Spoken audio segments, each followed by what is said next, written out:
The wind howled through the jagged peaks of the ash-steel mountains, Eredhûl, carrying whispers of a world in transformation and stories of alliances few would dare to tell. Snow fell heavily, covering ancient paths that wound treacherously upward, trails that most valley dwellers dared not tread, even in the warmest months. This was the age of iron and flame. The air was permeated with the soot of human forges and the sour smell of dogma. Yet on this night, a figure moved against the cutting cold, a silhouette of determination wrapped in elven fabric that rippled behind her like night silk. Lythriel Calen-Seren paused, her pale fingers gripping the frozen rock as she surveyed the terrain ahead. Her journey had been long, longer than many of her own kind could endure. For 3 nights she had climbed without rest, her own magical vitality, the sap of her bloodline, diminishing with every step. The air of Eredhûl was harsh, devoid of the soft magic of her home, Galadharion. Her eyes, once the vivid blue of twilight stars, had lost some of their luster, and a profound exhaustion gnawed at her bones. Not far now, she whispered to herself, her breath forming a delicate mist in the frigid air, a reminder that she was still alive, though her people were dying. The rumors had led her here, fragmented legends, discovered in dusty papyrus scrolls in the amber halls of her forest city. Stories of a solitary guardian, the last chieftain of a mountain lineage, an orc who lived not by plunder, but by the code of the ancients. Most of her people would dismiss such tales as barbaric superstitions, or worse, as monster stories. But Lythriel, a scholar of forgotten rites and the last fertile heir of her house, knew better. The magical sap of the elves was dwindling. The age of iron belonged to men, with their fervent faith and rapid reproduction. The elves were becoming echoes, beautiful and tragic, but fated to oblivion. Lythriel refused to accept this fate. If ancient grace was no longer enough to survive, she would unite it with telluric vigor. As she rounded a sharp bend, the massive mouth of a cavern fortress loomed before her, partially hidden behind a curtain of ice.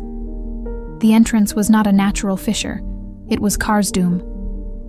The architecture was cyclopean, unmistakably shaped by powerful hands that had widened what nature had begun. But there was an order to it. Hunting totems, honoring ancient prey, flanked the entrance, and the walls were carved directly from the rock, a defense, not a lair. Scattered around were bones, yes, but all animal, cleaned and stacked with purpose, perhaps for rituals or tools. Lythriel approached cautiously, her keen elven senses detecting the unmistakable presence of life within. She had negotiated with human kings and dwarven sages in her desperate search for answers, but she had never sought out a being like this. The scent was different, ancient, powerful, earthy like stone and iron and mountain herbs, yet alive with a vitality that made her own weakened magical essence ache with envy. "I know you are there, chieftain of Karz-Dûm," she called out, her voice carrying the clear melody of Galadharion, a strange sound in these desolate heights. "I come in peace to speak with you." The silence answered her, save for the wail of the wind. But Lythriel did not move. She could wait. Time was a luxury her kind, though decadent, still possessed in abundance. Then, a rumble, like distant thunder, but contained within the mountain itself.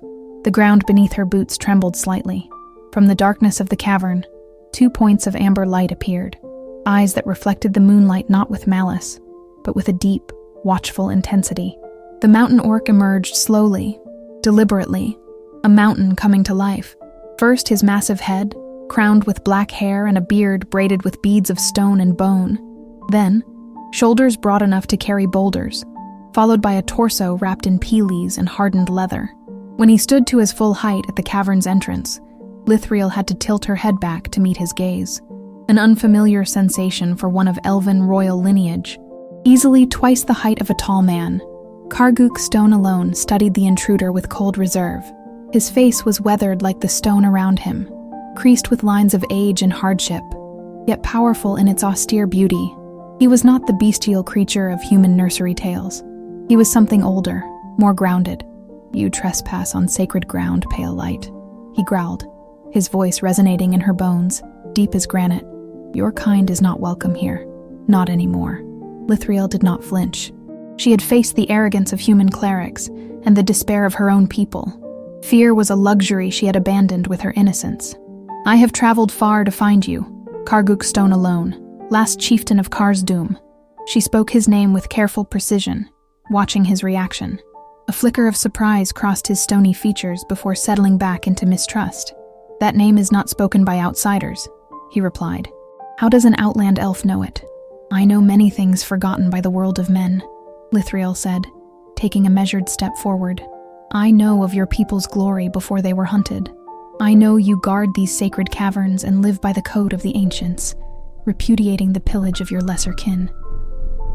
And I know that you, like me, are the last of your bloodline with true power." The orc's massive hand moved to a rudimentary weapon leaning against the cavern wall. A club, but also a symbol of office, made from an entire oak reinforced with metal bands engraved with runes. "Speak your purpose or leave my mountain, elf. I have no patience for riddles or flattery." Lythriel took a deep breath, the cold air burning her lungs. This was the moment, the desperate leap of faith. "My purpose is simple, Karguk.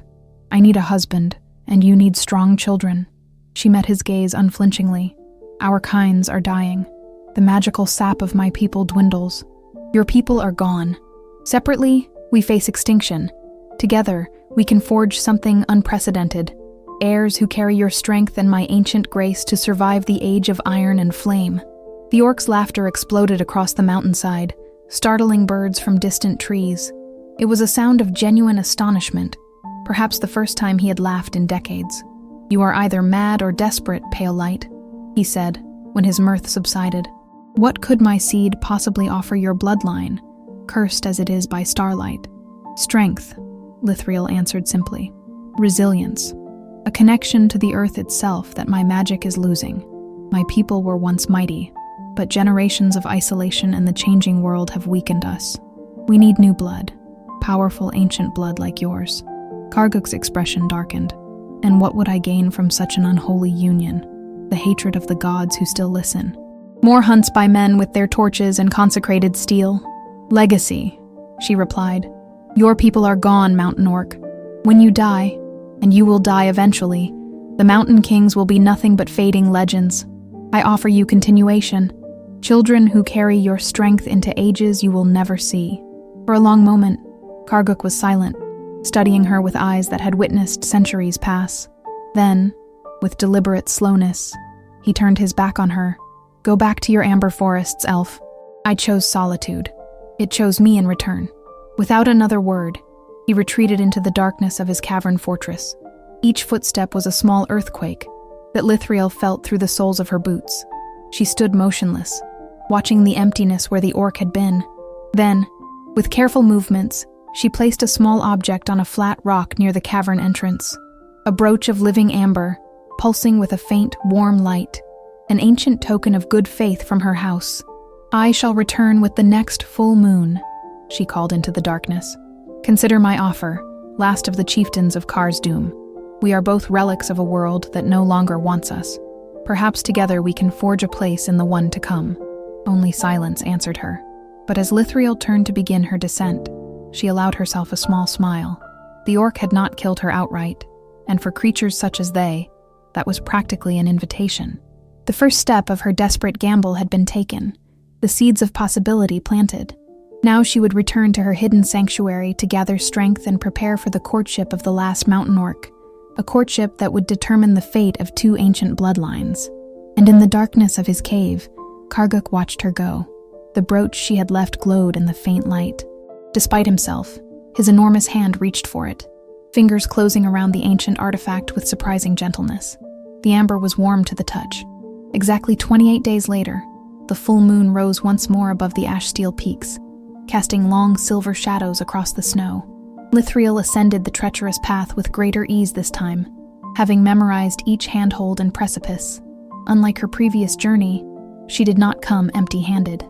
Behind her, 2 elven servants of her house, their faces solemn, pulled an elven wood sled laden with offerings, casks of black honey mead preserved from centuries past, blades from a lost forge whose secret had died with its smiths, and the pelts of ulfros, great snow wolves hunted on the northern borders, treasures that might appeal to one who remembered the glory of bygone eras.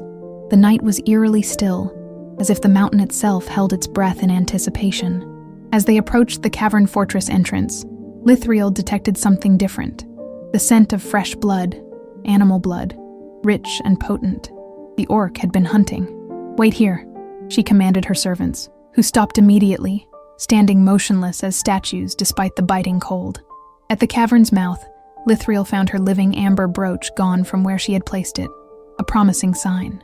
In its place lay the cuirass of a giant scarlet wolf, freshly cured, larger than any wolf that had roamed these mountains in 1,000 years. A gift for a gift, or perhaps a warning of the orc's prowess. "I see you have returned, pale light," Karguk's voice rumbled from within the darkness. Followed by the orc himself, he appeared cleaner than before, his wild hair tied back with leather thongs, his beard slightly trimmed, small adjustments that spoke volumes to Lythriel's observant eye. "I am an elf of my word," she replied, gesturing toward her servants and the bounty they had brought. "I have brought offerings worthy of a king of old."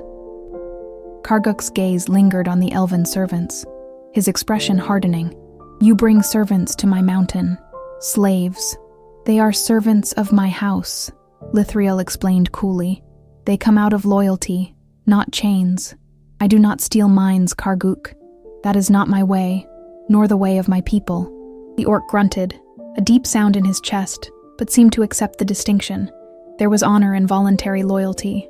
"Your mercy is different from that of men," he muttered, more to himself. Lythriel curved her lips in a slight smile. "We are what we are, mountain orc. I do not judge how you guard your domain. Extend me the same courtesy." An uneasy silence fell between them, broken only by the whistling wind. Finally, Karguk gestured toward the cavern entrance. "Enter. The storm approaches. Even your kind must feel its bite." Indeed, dark clouds had begun to gather over the distant peaks, promising the kind of blizzard that could bury villages whole. Lythriel nodded to her servants, who mechanically began unloading the gifts before retreating down the mountain path, their duty discharged. The interior of Karz-Dûm was surprisingly hospitable, in its own austere way. Beyond the cyclopean entrance lay a network of chambers, some natural, others clearly expanded by the orc's hands over centuries of solitude. A massive central hearth cast warm light on walls, adorned with hunting totems and trophies from countless hunts.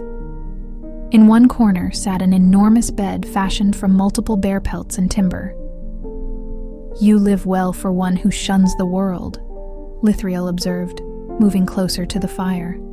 Though she needed no warmth in the same way a human did, the flames reflected beautifully in her clear eyes, giving them momentary life. "The mountain provides," Karguk replied simply. He studied her with renewed curiosity. "You wear different garments than before." Lythriel glanced down at her attire. Gone was the practical climbing gear, replaced by a gown of deep blue velvet embroidered with silver thread. Around her throat hung a necklace of ancient amber. "I thought it appropriate to dress formally when courting a king," she said. Karguk laughed, a sound like distant avalanches. "You persist in this madness, then? You still believe our bloodlines can mix?" "It is not without precedent." Lythriel moved toward one of the casks her servants had brought. "May I?" At Karguk's nod, she broke the seal on a cask of black honey mead, its honey-sweet aroma immediately filling the cave. She poured some into 2 vessels, a delicate silver goblet for herself and a massive horn cup for the orc. In the First Age, when the world was young and the boundaries between species were less fixed, there were unions between different kinds, she continued, handing him the horn. The offspring of such bearings were often powerful beyond measure, often monstrous as well, Karguk countered, accepting the drink. Abominations hunted by both sides of their heritage. Only because they lacked proper guidance, Lythriel sat upon a stone bench, her posture regal despite the primitive surroundings. "I do not suggest this union lightly, Karguk. I spent decades researching the ancient texts, consulting the echoes of Galadharion." The orc studied her over the rim of his drinking horn. "And what did these mystical echoes tell you about our compatibility?" "That it would be difficult, perhaps painful, but possible." She sipped her mead delicately. "My kind can rarely bear children now. Our bodies are fading, tied to the dying magic. But there are rituals, forgotten rites that combine blood and earth, that can awaken the dormant life within me. Karguk's expression remained skeptical. And if these rituals fail? If they backfire? Then I die the true death, Lythriel answered matter-of-factly. A fate I would welcome over watching the last of my lineage fade to dust. The orc fell silent, contemplating her words as he studied the flames. Outside, the storm had arrived in earnest, howling like a beast denied entry. Snow and ice pelted the mountainside, but within the cave, a strange kind of peace had settled. "You never asked my name," Lythriel said suddenly. Karguk looked up, momentarily confused. "What use have I for names? You are elf, pale light. That is all I need to know. Yet I know yours," she countered. "I am Lythriel Calen-Seren, last daughter of the house of Galadharion, blood of the first forest walkers. My lineage stretches back to the time when your ancestors still ruled these mountains openly." The orc considered this, then nodded slowly. "Lythriel," he repeated, her name sounding strange but not unpleasant in his deep voice. "Why me? Surely there are other powerful beings in this world who might serve your purpose. None with blood as ancient and pure as yours," she replied. "The dragons are gone. The Elder Fae have retreated beyond mortal reach. The gods seem to have abandoned this realm. You alone remain, carrying the essence of the primordial earth." Karguk stared at her intently, searching for deception. Finding none, he asked, "And if I agreed to this madness, what then? Would you take what you need and vanish? Or do you propose some lasting arrangement?" "I propose an alliance," Lythriel said firmly. "Our offspring would need protection, guidance from both bloodlines. They would be hunted by humans and other beings, feared for their potential power. You speak of children not yet conceived as if their path is already certain. I speak of probabilities and preparations," she corrected. "I have survived in this grim age by anticipating threats before they materialize." The orc rose suddenly, his massive form towering over her. For a moment, Lythriel tensed, prepared for violence. Instead, he moved to a far corner of the cave and returned with something in his enormous hand. Her living amber brooch. "This bears symbols of protection and binding," he said, surprising her with his knowledge. "Ancient magic, older than your dying forest." Lythriel nodded slowly. "It belonged to my human ancestors before the elven transformation. They were scholars of forbidden knowledge, seekers of power beyond mortal limits. And that seeking led them to decadence." "It led them to transcendence," she countered, "to immortality, though now, a fragile immortality. All existence demands sacrifice," Lythriel replied evenly. "Even your mountains consume those who venture unprepared upon their slopes." Outside, lightning flashed, momentarily illuminating the cavern entrance with brilliant white light. In that instant, their eyes met, star blue against earth amber, each taking the true measure of the other. "The storm will last 3 days," Karguk said finally. "You may remain until it passes." Lythriel inclined her head gracefully. "My gratitude, Mountain King. I make no promises beyond shelter," he warned. "I ask for none," she replied. Yet, as the blizzard raged outside, elf and orc sat in uneasy companionship, each contemplating the impossible proposition that hung between them. The first step in their unlikely courtship had been taken, not with passion or desire, but with something far more enduring, respect between ancient powers. And somewhere in the distant valleys, humans huddled in their villages, whispering prayers against the mountain's wrath, unaware that forces far older than their religions were negotiating a pact that might forever alter the balance of their world. Spring came reluctantly to the high peaks, with patches of snow still clinging stubbornly to shadowed crevices, even as wildflowers began to bloom in the lower valleys. For 5 months, Lythriel had made the journey to Karguk's mountain with each full moon, establishing a rhythm as ancient as the celestial bodies themselves. Tonight marked the hunter's moon, a time when, according to old legends, the veil between worlds grew thin and primal magics stirred in the blood of ancient beings.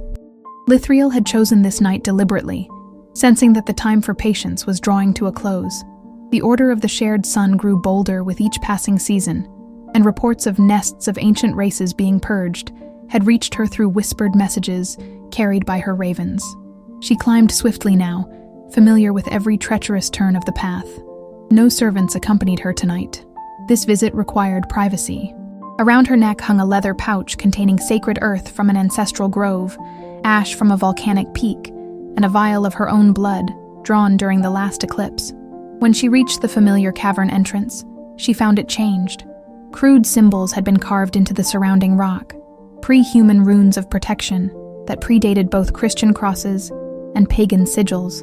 Karguk was fortifying his domain. "You sense it too, then," she said as she stepped inside, knowing he would hear her, even if he lurked in the deepest chamber. The orc emerged from the shadows, his expression grim. Men have been venturing higher up the mountain, hunting parties with silver weapons and robed figures who carry books and chant in dead tongues. "Clerics," Lythriel confirmed. "The Order of the Shared Sun. They grow ever more determined to cleanse what they cannot understand." Karguk's massive fist clenched. "Two tried to enter my domain at the last new moon. They will not return to their masters." "You killed them?" Lythriel asked, surprised not by the act, but by its implications. Karguk had long maintained his isolation, by avoiding direct confrontation with humans, preferring to remain a legend rather than a confirmed threat. "I gave them to the mountain," he replied cryptically. "Their bones will nourish the roots of ancient trees." Lythriel nodded slowly, understanding the shift this represented. By killing the crusaders directly, Karguk had escalated from myth to verified monster in the eyes of the Order. There would be more hunters now, better prepared and greater in number. "They will come for you in earnest now," she said softly. "Let them come," the orc growled. "This mountain has swallowed armies before. But you have never faced men armed with consecrated steel and fire oil, guided by those who have studied the weaknesses of beings like us." Lythriel moved closer, her pale features earnest in the dim light. "The world is changing, Karguk. The age of wonders is giving way to an age of iron and dogma." The orc studied her for a long moment. Over the months of her visits, subtle changes had occurred in their interactions. The raw hostility had faded, replaced by a weary respect. They had shared stories of ancient days, compared memories of empires long fallen to dust. In his isolation, Karguk had forgotten the simple pleasure of conversation with one whose lifespan matched the breadth of his experiences. "You believe our time grows short?" he stated, rather than asked. Lythriel nodded. "I have felt the noose tightening for centuries, but now it constricts with newfound purpose. The humans grow more numerous, more organized in their hatred of the other. They forget that their ancestors once worshipped beings like us as gods. I have never desired worship," Karguk rumbled. "Only peace. Peace is a luxury neither of us can afford any longer." Lythriel removed the pouch from around her neck. "Tonight is the hunter's moon, a time of power and possibility. I ask you to consider my proposal with the urgency it deserves." Karguk's eyes narrowed as he watched her open the pouch and carefully arrange its contents on a flat stone near the hearth. "You bring witchcraft into my home." "I bring ancient knowledge," she corrected. "Rituals practiced by both our kinds long before humans named them witchcraft." The orc observed as she methodically prepared the components of the ritual. The sacred earth and ash spread in a perfect circle, the vial of dark blood placed at the center. "This is the first step," Lythriel explained, her voice taking on a formal cadence. "A test of compatibility between our bloodlines. If the signs are favorable, there are further rites that must be performed under different moons." "And if they are not favorable?" Karguk asked. Lythriel's blue eyes met his directly. "Then I shall trouble you no more, and each of us will face extinction alone." Something in her tone, a note of resignation perhaps, stirred an unfamiliar feeling in the orc's chest. He had grown accustomed to her visits, to the break in his eternal solitude. The thought of their cessation left a hollow sensation he was reluctant to examine. "What does this ritual require of me?" he asked finally. 3 drops of your blood, freely given, to mingle with mine." She held out a small ceremonial dagger of obsidian. "And your presence as I invoke the old powers." Karguk hesitated, centuries of caution warring with something newer. Curiosity, perhaps, or the simple desire not to face the coming storms alone. With deliberate slowness, he extended his massive hand, palm upward. Lythriel stepped forward and pressed the dagger against his skin. It barely penetrated his tough hide, but a few drops of dark blood welled up. Blood the color of mountain earth after heavy rain. She collected the precious liquid in the vial containing her own blood, then motioned for Karguk to sit across from her at the circle's edge. As the orc lowered himself to the stone floor, Lythriel began to chant in a language older than Latin, older even than the formal tongues of the First Empires. It was a primal language of whistling syllables and guttural stops that seemed to resonate with the very rocks around them. As she chanted, she poured the mingled blood onto the sacred earth and ash. At first, nothing happened. Then slowly, impossibly, the mixture began to move of its own accord, separating into rivulets that formed distinct patterns across the circle. Karguk watched, transfixed, as the blood mixture shaped itself into what appeared to be a tree with spreading branches, then shifted again into the form of a mountain peak, and finally settled into a spiral pattern that pulsed with a faint luminescence. Lythriel's chanting grew more intense. Her eyes closed in concentration. The temperature in the cave dropped suddenly, frost forming on the walls, despite the nearby fire. The orc felt ancient magic stirring, earth magics that called to his blood, that reminded him of rituals his own people had performed in ages past. When Lythriel finally opened her eyes, they glowed with an unearthly light. "The signs are favorable," she whispered, her voice somehow both her own and not her own. "The bloodlines can merge, though not without great sacrifice." "What sacrifice?" Karguk demanded, uneasy with the power she had summoned into his sanctuary. Lythriel blinked, the strange light fading from her eyes as she returned fully to herself. "The ritual does not specify. Magic of this magnitude always demands payment." Before Karguk could respond, a sound reached them from outside the cave. The distant baying of hounds, not ordinary hunting dogs, but the distinctive howl of enchanted mastiffs, bred specifically to track supernatural beings and hybrids. "The order," Lythriel hissed, immediately alert. "They followed me." Karguk rose to his full height, rage building in his massive frame. "You led them to my mountain?" "No!" Lythriel's denial was vehement. "I took every precaution, traveled paths no human could follow." "Yet they come," the orc growled, reaching for his great club. "They must have captured one of my messenger ravens," Lythriel realized with dawning horror. "The order has grown more cunning. They know our methods now." The howls grew closer, accompanied by the sound of men shouting orders and the distant ringing of battle bells. Many men, judging by the echoes bouncing off the mountainside. "This changes matters," Karguk said grimly. "If they know of you, and now of me, there will be no peace until one side is destroyed." Lythriel nodded quickly, gathering the remnants of the ritual and securing them in her pouch. "We must flee. Even your strength cannot withstand silver arrows dipped in holy water, or the fire oil they bring." "I do not flee," Karguk stated flatly. "This mountain is mine. I will defend it." "Then you will die," Lythriel snapped, a hint of genuine concern breaking through her usual composure. "And all possibility of our alliance dies with you." The orc studied her face, seeing something there beyond calculation or manipulation. Genuine fear for his safety. It was unexpected. "There is a network of obsidian tunnels beneath the mountain," he said after a moment's consideration. "Passages that lead deep into the earth, beyond the reach of human pursuit. We will retreat there, and when they have given up their search, I will reclaim what is mine." Relief washed over Lythriel's features. "A wise choice, Mountain King." Karguk moved swiftly for one of his size, gathering only essentials, weapons, some dried meat, and a few treasured artifacts from ages past. As Lythriel watched him prepare, she noted how the firelight caught on something hanging from his belt, her living amber brooch, now secured to a leather chain sized for his massive frame. He had kept it close. The significance of this was not lost on her. "The entrance to the deep caves is hidden behind the waterfall in the rear chamber," Karguk explained. "We must move quickly." As they gathered at the hidden entrance, the sounds of pursuit growing ever closer, Lythriel placed a pale hand on Karguk's arm, the first time she had touched him directly. "When this danger has passed, we will complete what we began tonight," she said, her voice low but determined. "Our bloodlines will not end, not while I still breathe." Karguk looked down at her hand on his arm, then at her face, proud, ancient, and for the first time since he had known her, vulnerable. "Perhaps," was all he said, but he did not shrug off her touch as they descended into the darkness beneath the mountain. leaving behind the world of men and their relentless hunt for those who were different. The underground labyrinth beneath Karguk's mountain was a world unto itself, vast and ancient beyond human reckoning.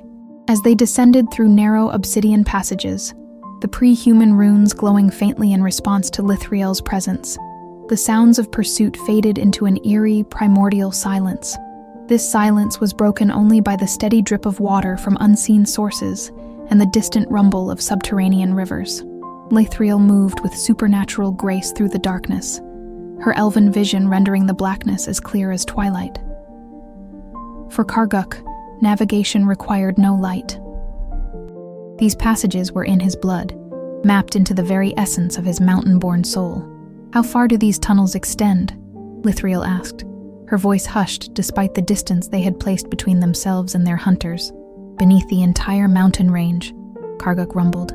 "Some say they reach the very heart of the world, where the old fires still burn." Hours passed as they ventured deeper, the passages occasionally opening into vast caverns adorned with crystalline formations that caught what little light emanated from phosphorescent fungi clinging to the walls. In one such chamber, far larger than any other, dominated by a still black lake, Karguk finally called a halt. "We rest here," he declared, setting down his meager provisions. "This is the sanctuary of voices.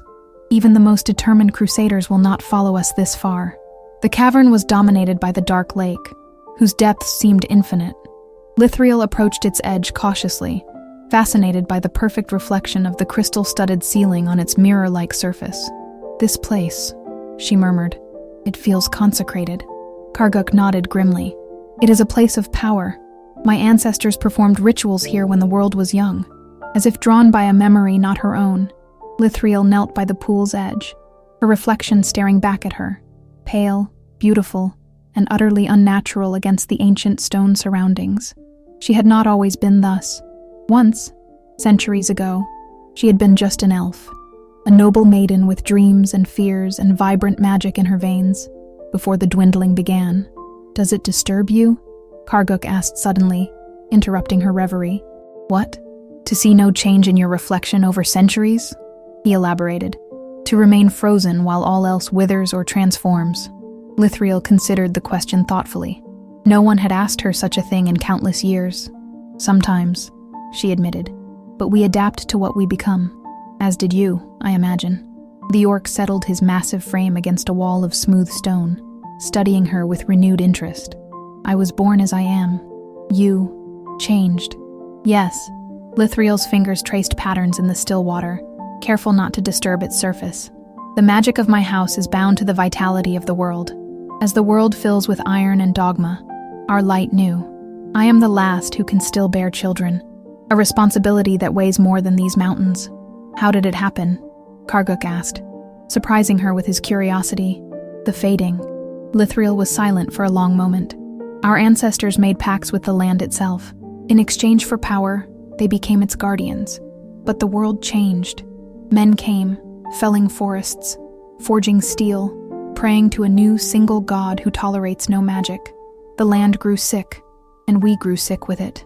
She looked up at him, her eyes reflecting the phosphorescent glow of the cavern fungi.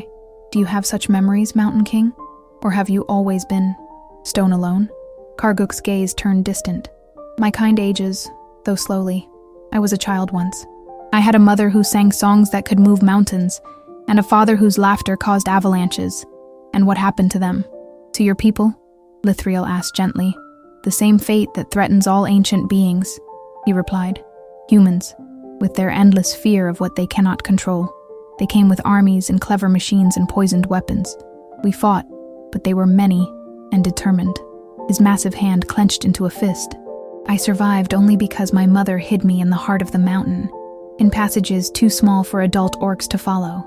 "You were a child when they came," horror tinged Lythriel's voice. Karguk nodded once. "I emerged when the passages finally widened for me, years later, to find my people gone, their bones scattered across the peaks as warnings. I buried what remains I could find, then claimed this mountain as my solitary kingdom." The story hung between them in the still air of the cavern, a shared understanding of loss and survival that transcended their differences. "And now they hunt us again," Lythriel said softly. with greater purpose and knowledge than before. It is the cycle of ages, Karguk replied with ancient resignation. Humans forget, then remember, then forget again the things that dwell in shadow and stone. Lythriel rose from the pool's edge, her decision crystallizing like the formations hanging above them. This time must be different. This time we fight not merely to survive, but to ensure our bloodlines continue. She reached for her pouch, still secure at her waist. The ritual we began was interrupted, but its signs were clear. Our bloodlines can merge. Karguk, we can create something new, powerful enough to withstand the coming age of iron and faith. The orc studied her with guarded eyes. You speak of children, half elf, half orc, pups, who would belong fully to neither world. I speak of heirs, Lythriel corrected firmly, beings who would carry the best of both our natures, your strength and connection to the primordial earth, my grace and command of ancient mysteries. And their souls? Karguk asked, his voice rumbling like distant thunder. Would they be cursed like the hybrids the Order hunts? Lythriel's expression faltered momentarily. I do not know, she admitted. The ancient texts speak of hybrid beings who transcended the limitations of their parent species, developing unique attributes. Convenient prophecies, Karguk growled skeptically. Historical accounts, Lythriel insisted, preserved in libraries older than any human nation. Records of times when the boundaries between kinds were more permeable. The orc fell silent, contemplating her words as he stared into the fathomless pool. After what seemed an eternity, he spoke again. If, and I say only if, I were to consider this union, what would it require? Lythriel felt a surge of triumph, but carefully controlled her expression. 3 rituals performed under specific celestial alignments. The first, which we began, was to test compatibility. The second must occur during a lunar eclipse to bind our essences in preparation. And the third, Karguk pressed. The third requires the vernal equinox, when day and night stand in perfect balance. Her voice lowered. It is the ritual of physical union and transformation. The orc's eyes widened slightly. You speak of mating. Between our kinds? Yes, Lythriel said simply.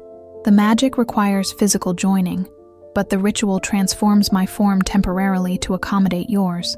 She met his gaze directly. I would not suggest what is physically impossible. An uncomfortable silence descended between them, broken eventually by the distant echo of falling water. The next lunar eclipse? Karguk asked finally. 37 days from now, Lythriel answered promptly. I have charted the celestial movements carefully. The orc rose to his full height, towering over her in the crystalline cavern. I make no commitment beyond hearing more of these rituals, but I will not dismiss the possibility outright. For Lythriel, who had lived centuries by measuring success in the smallest increments of progress, this reluctant openness was victory enough for now. She nodded gracefully. That is all I ask, Mountain King.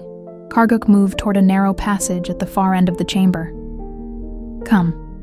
There are safer places deeper within where we can establish a proper camp. We may need to remain hidden for many days.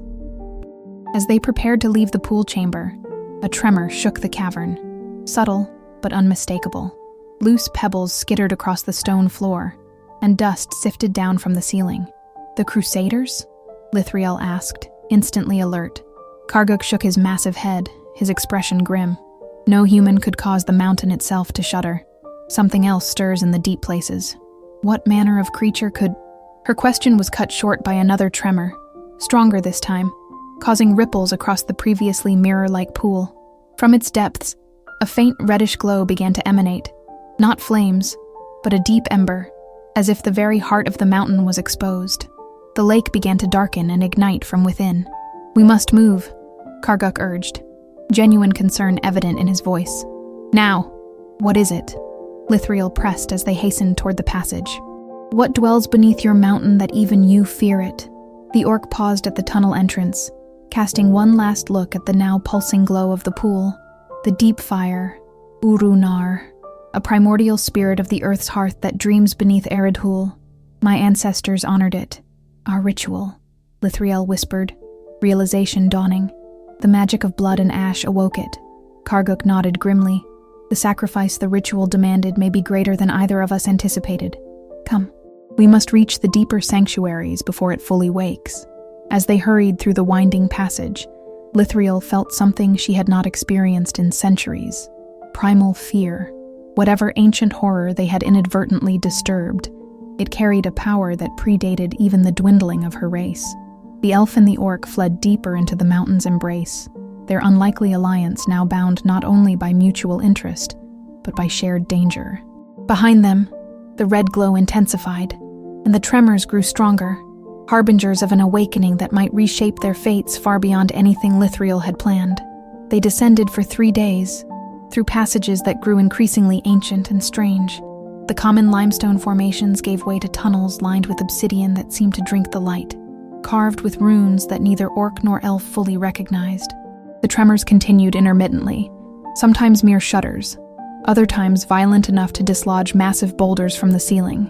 On the 3rd day, they reached what Karguk called the Sanctuary of Voices, a vast chamber whose walls were perfectly smooth, as if melted by unimaginable heat in some primordial age. Here, the orc finally halted their flight. "We should be safe here," he rumbled, though uncertainty tinged his voice. "This place is protected by wards set by my ancestors when they first claimed these mountains." Lythriel moved to the center of the chamber, her elven senses alert to the subtle energies that permeated the space. The air felt charged, reminiscent of the atmosphere before a powerful storm. "Your ancestors knew what sleeps below," she stated, rather than asked. Karguk nodded grimly. "They called it Uru-Nâr, the deep fire, a spirit of the world's first flame, born when earth and sky were still molten. Most believed it a myth, a story to frighten young orcs, but my grandfather claimed to have felt it stir once during a great earthquake. And now our blood ritual has awakened it," Lythriel mused. The magic called to something in its ancient dreams. The orc's expression darkened. "You brought this upon my mountain with your schemes of bloodline preservation. I could not have known." "You should have asked!" Karguk's voice boomed through the chamber, echoing endlessly in the perfect acoustics. "This is my domain. These mysteries are in my keeping." For a tense moment, they faced each other, immortal elf and ancient orc, each powerful beyond human reckoning, yet both suddenly reminded of their limitations in the face of truly primordial forces. Lythriel was the first to yield, inclining her head slightly. "You are right. I acted with the arrogance that comes too easily to those who have outlived civilizations. I should have sought your knowledge before performing such magic within your mountain." The admission seemed to mollify Karguk somewhat. He sighed, a sound like wind through ancient pines. "What's done cannot be undone. Now we must contend with the consequences." Can this Uru-Nâr be returned to its slumber? Legends say it wakes fully only once every 10,000 years to feed on magic and life before returning to hibernation. Karguk moved to the edge of the chamber, where a natural spring bubbled from the wall, filling a small pool. He knelt, drinking deeply from cupped hands. If the stories are true, it may seek the source of the magic that disturbed it. "Us," Lythriel said flatly. "Our mingled blood, specifically." The orc wiped his mouth with the back of his massive hand. The ritual created a magical signature unlike anything that has existed for millennia. Elf and orc essences combined. Such a unique energy would draw the deep fire like honey draws flies. Lythriel paced the smooth floor, her mind working rapidly. "Then we must either hide until its hunger abates, or what?" Karguk asked, watching her intently. "Or we use what we know to our advantage." She stopped pacing, turning to face him fully. "If it seeks magical energies, we could provide them on our terms." The orc's eyes narrowed suspiciously. "Explain." "The second ritual, the one meant for the lunar eclipse, involved creating a magical focal point of considerable power." Lythriel's blue eyes gleamed with calculated intensity. "We could modify it. Create a lure that would draw the deep fire to a location of our choosing, away from both your mountain and human settlements." "And then what?" Karguk challenged. "You speak of manipulating a force as old as the world itself." "Not manipulating, redirecting," Lythriel clarified. "All beings, even primordial ones, follow patterns dictated by their nature. If the deep fire feeds on magic before returning to slumber, we give it a feast that sates it quickly." Karguk studied her with renewed respect. Where he had expected panic or desperation, The elf showed the strategic thinking that had likely kept her alive through centuries of human persecution. "Such a plan carries tremendous risk," he said finally. "Greater risk than waiting here while it burrows ever closer?" Lythriel gestured toward the floor, where the faintest vibration could still be felt. "It knows we are here, Mountain King. It hunts us even now." Before Karguk could respond, a new sensation permeated the chamber. A subtle change in air pressure, accompanied by the smell of sulfur and hot metal.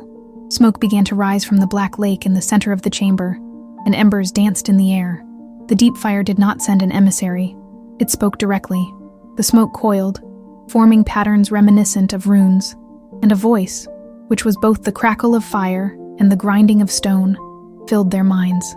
"You have awoken what dreams. You have mixed blood that should remain separate." Lythriel and Karguk stood side by side, the elf with her ceremonial dagger, the orc with his massive club. "We did not mean to disturb you, ancient spirit," Lythriel spoke, her diplomatic voice firm despite the primordial dread the creature inspired. "Intent is irrelevant," the voice of smoke and ember replied. "The act was done. The rite was felt. You seek to create new life from old bloodlines. The deep fire seeks the same, rebirth through what has been forgotten." A chill ran down Lythriel's spine. "Explain yourself clearly, Uru-Nâr." The smoke swirled faster. "The rituals you plan require power, more than either of you possess alone. The deep fire offers this power. In exchange, it demands a covenant, a place in the resulting bloodline. It wants our children." Karguk's voice was dangerous, the protectiveness of his kind flaring despite the merely theoretical nature of the children in question.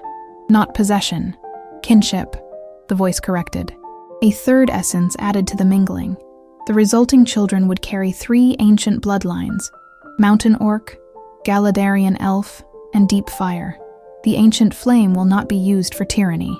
Lythriel exchanged a glance with Karguk, centuries of caution warring with the desperate need that had driven her to seek him. "And if we refuse?" she asked. The smoke and embers exploded upward, filling the chamber with an oppressive heat. "Then the mountain becomes the deep fire's pyre, all within it. Crusaders above, you below, food for the awakening. The deep fire will rise fully and walk the world again, as it did before orcs or elves or humans drew breath." The chamber fell silent, save for the soft bubbling of the spring. Lythriel's mind raced. "We must confer privately," she said finally. The smoke receded, hovering over the lake. "The deep fire grants time for wisdom to prevail, but not much. Its hunger grows." When the presence subsided, Karguk turned to Lythriel, his stony features carved with concern. "You cannot possibly be considering this abomination's offer." "I am considering all possibilities for survival," she replied evenly, "as I have done for 5 centuries. This goes beyond survival. It speaks of corrupting any potential offspring with the essence of a primordial horror." Lythriel paced again, her movements betraying an uncharacteristic agitation. "The ancient texts I studied mentioned triple essence beings, children of sky, earth, and underworld. I dismissed these as metaphorical, but perhaps—" "No," Karguk's voice was final. "I did not agree to father children with an elf only to have them claimed by something that should remain buried until the world's ending." Lythriel stopped, studying the orc with renewed interest. "Then you had decided about our alliance." Karguk looked away, discomfort evident in his massive frame. "I had been considering it. Your persistence has a certain persuasive quality." Despite the gravity of their situation, Lythriel felt a flicker of triumph. All those months of careful courtship had not been in vain. The orc had begun to see the wisdom in her proposition. "If we reject the deep fire's offer outright, we face certain destruction," she reasoned. "If we appear to accept, we buy time to devise another solution. Deception against such a being seems unwise," Karguk cautioned. "Not deception. Negotiation." Lythriel's eyes gleamed with sudden inspiration. "The deep fire spoke of pacts with your ancestors and mine. It is not an unthinking beast. It wants recognition, tribute. Perhaps there is a way to acknowledge it without surrendering our bloodline to its influence." The orc considered this. "My ancestors did maintain some form of pact that kept it sleeping." "Exactly. We find what arrangement they made and adapt it to our needs." Lythriel moved closer to Karguk, close enough that she had to tilt her head back to meet his gaze. "Together, we might navigate this threat as we would have navigated the human hunters above, with ancient wisdom and shared purpose. For a long moment, Karguk studied her face. "You truly believe our bloodlines could unite to create something new," he said softly. "Something that might survive in a world increasingly hostile to our kinds." "I do," Lythriel replied with quiet intensity. "And now it seems, so does Uru-Nâr. Else why would it seek to bind its essence to our potential offspring? It recognizes the power such a union might create." Another tremor shook the chamber, stronger than those before, dislodging dust from the ceiling. Time was growing short. Karguk straightened to his full, imposing height, decision evident in his bearing. "We will speak to the deep fire again, discover what tribute it truly seeks, and set our own conditions." Lythriel nodded, relief flowing through her. Not victory, not yet, but the path forward remained open. As they moved toward the lake to summon the presence back, she allowed her hand to brush Karguk's massive arm, a gesture of solidarity. The Mountain King did not pull away. The smoke and embers returned almost immediately when called. "You have reached a decision," the voice resonated. "We wish to understand the exact terms of any agreement," Lythriel replied carefully. "You spoke of ancient pacts. What did they entail?" The smoke swirled. "Curious that you ask of old agreements while seeking to forge new ones. The Mountain King's ancestors knew the proper reverence. Each season they provided tribute, magical artifacts, rare minerals from the deep earth, and the druids of your kind, elf, sang the slumber songs to soothe the fire's dreams. And now," Karguk pressed, "what do you demand of us?" "The covenant will be threefold," the voice declared.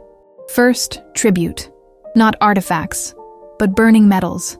Copper, gold, iron. The deep fire must feed. That can be arranged," said Lythriel. "Second, the name. The deep fire has a true name, forgotten by all but itself. The firstborn of your union must carry this name in their heart. For 1 year and 1 day, they must descend to this sanctuary to learn the old ways, not as sacrifice, but as student. You would take our child." Karguk's voice was dangerous. "I would teach your child," the voice corrected. "Return them stronger, wiser in the ways of power that predate human civilizations. And third, the promise. The ancient flame, the power I grant, shall never be used for tyranny or conquest. If it is, the pact is broken, and the protection ceases." Lythriel and Karguk exchanged wary glances. "And what do we gain?" Lythriel asked. "Besides the power for our rituals? Protection," the voice resonated. "The deep fire will bless the union. It will shield your offspring from the weaknesses of their bloodlines. Consecrated steel will not cut them. Holy fire oil will not burn them. And Eredhûl, your mountain, and Galadharion, your forest, will be hidden from the eyes of the Order. Protection from silver and holy flame. It was more than Lythriel had dared to hope for. It was the key to survival. "We have our own conditions," Lythriel said, her voice firm. The smoke stilled. "Speak them." "First, the essence of Uru-Nâr must not corrupt or dominate our heirs. It must be a blessing, not a possession. The flame strengthens, it does not consume," the voice agreed. "Accepted." Karguk stepped forward. "Second, when my firstborn descends for their year of learning, I will descend with them. I will watch. I will learn at their side." The smoke considered this. "A guardian and a student. The stone learns slowly, but it learns well." "Accepted." "Third," said Lythriel, "the protection must begin now. The order of the shared sun is on your mountain, Karguk. They must be repelled." The smoke and embers danced with what might have been amusement. "A wedding gift. The covenant begins when sealed, but the deep fire will cleanse your mountain of the human vermin once the agreement is made. How do we seal this?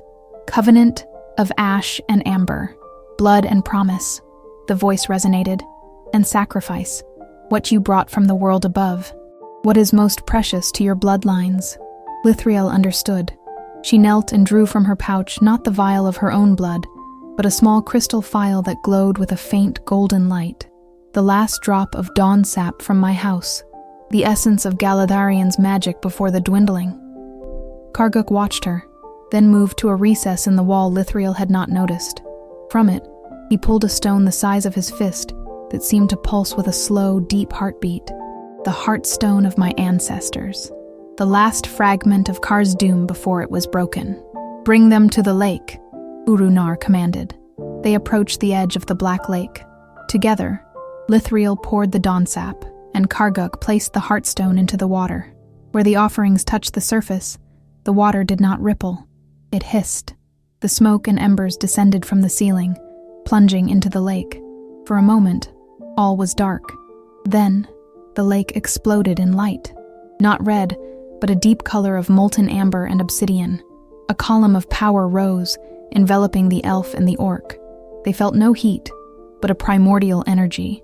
The voice of Uru-Nâr spoke, not in their minds, but from within them. "The covenant of ash and amber is sealed. The name that followed was not a word, but a sensation of fire and stone and deep time, engraved upon their souls. They would carry it forever." The light then receded, sinking back into the lake, which now glowed softly with an amber sheen. The two remaining rites, that of the eclipse for the binding of essences, and that of the equinox for the transformative union, were now possible. "Ascend," the voice whispered, now a distant echo from the depths. "The wedding gift has been given." A deep tremor shook the chamber, not of anger, but of power released. A movement that traveled upward, toward the surface. Lythriel and Karguk looked at each other. The pact was made. "We should hurry," said Karguk. "I want to see this." The journey back to the surface was faster, as if the mountain itself guided them. When they emerged into the pale dawn light at the entrance of Karz-Dûm, the scene was one of silent devastation. The Order of the Shared Sun's camp was destroyed, but not by battle. Avalanches had swept the area. There were no bodies. There was no blood. Only consecrated steel, twisted and broken, as if giant hands had crumpled it. The runes at the entrance to Karguk's cavern glowed with newfound power, burning like constellations. Karguk picked up a crusader's helm, crushed beyond recognition. "No corpses," he murmured. "The mountain took them, as I said it would."